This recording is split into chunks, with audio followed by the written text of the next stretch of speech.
आपको बेटा, राह में मुश्किल होगी हजार, तुम 2 कदम बढ़ाओ तो सही। राह में मुश्किल होगी हजार, तुम 2 कदम बढ़ाओ तो सही। हो जाएगा हर सपना साकार, तुम चलो तो सही, तुम चलो तो सही, तुम चलो तो सही। मुश्किल है पर इतना भी नहीं, मुश्किल है पर इतना भी नहीं कि तू कर न सके, कि तुम कर न सको। दूर मंजिल है पर इतनी भी नहीं कि तुम पा न सको, कि तुम पा न सको। तुम चलो तो सही, तुम चलो तो सही। क्या बात है, एक बहुत ही अच्छी बात है। Parallel raise of light, intensity इतनी आ रही है, ये लाइट की पैरेलल रेज है और ये इंटेंसिटी का मतलब होता है energy upon area into time. Energy upon area into time, energy upon area into time. ये कितना दिया है? 912। Incident on spherical black body kept in surrounding. तो हमें पता है टेम्परेचर गिवन है। स्टीफन लॉ कह रहे हैं कि ले लीजिए इतना, assuming that energy exchange with surrounding only through the radiation, final steady temperature हमें बताना है। याद रखिए बेटा, बॉडी का टेम्परेचर निकालना है, सराउंडिंग का टेम्परेचर दिया गया है 300 केल्विन।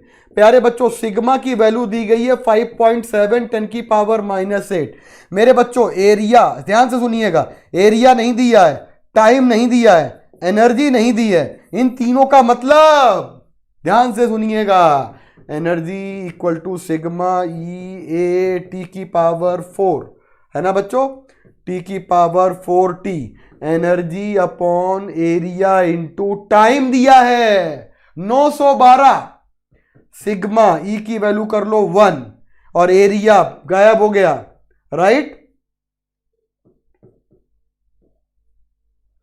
अच्छा बेटा, सारे बच्चे देखिएगा, सिग्मा टी की पावर 4 912 इक्वल टू 5.7 10⁻⁻8 टी की पावर 4। कैलकुलेट कर लो, टी की पावर 4 राइट आंसर आ जाएगा। मेरे बच्चों आंसर निकालिए,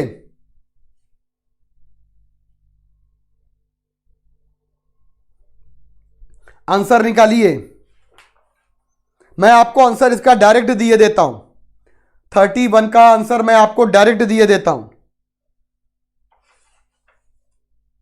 31 का आंसर 330 के आसपास आंसर आ जाएगा, ठीक है। चलिए बेटा आगे आ जाइए 33 नंबर पे। ये देखो फोर्स है, पोजीशन टाइम ग्राफ दिया, ओके।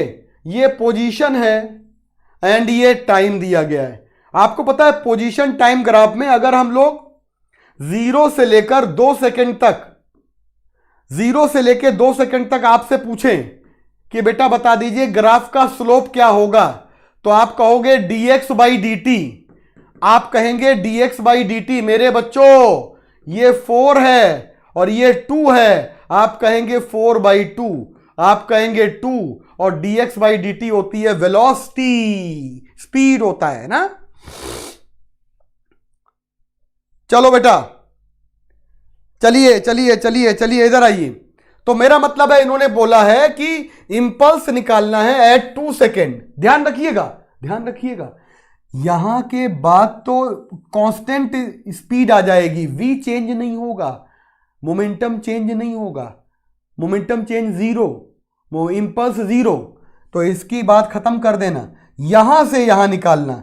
तो इनिशियल मोमेंटम ये, फाइनल मोमेंटम फाइनल वाला यहां। तो 0 से 2 सेकेंड के लिए अगर निकालेंगे तो इंपल्स इक्वल टू होता है चेंज इन मोमेंटम। मेरे प्यारे बच्चों, फाइनल माइनस इनिशियल, चलिए इंपल्स निकालिए, change in momentum, final minus 0। इसका मतलब है बेटा सीधी सीधी बात, यहां से शुरू कर रहे हैं तो इनिशियल वेलोसिटी, फाइनल मोमेंटम यहां से बाद 0 हो जाएगा। स्लोप हमारा स्पीड बता रहा है ना, स्लोप 0 हो गया। समझ लीजिए बेटा, इस पॉइंट पर स्लोप अगर है तो इनिशियल वेलोसिटी है u1, ये वाली 2 मीटर पर सेकेंड, और इस पॉइंट पर स्लोप 0 हो गया तो फाइनल वेलोसिटी यहां पे आ गई बेटा 0। तो initial momentum impulse equal to final momentum 0, initial momentum है ना m1 m इंटू u1 बेटा एम कितना दिया गया है, एम आपको कितना दिया गया 0.1, और बेटा U1 कितना दिया 2, आंसर आ गया 0.2 न्यूटन सेकेंड। कोई ऑप्शन आ रहा है किलोग्राम मीटर पर सेकेंड भी सही है। नाइस बच्चों, nice nice nice nice answer. एक बार फिर देखिए, FT graph change in momentum देगा एरिया, या एरिया निकालना भी नहीं है। देखो काम समझिएगा ध्यान से, एफटी ग्राफ में आपने यहां से यहां तक पहले तो आप यहां पे वेलोसिटी निकाल दो, यही इनिशियल वेलोसिटी है, स्लोप से निकलेगी, फाइनल वेलोसिटी 0 हो गई, चेंज इन मोमेंटम वही हमारा इंपल्स आ गया। अच्छा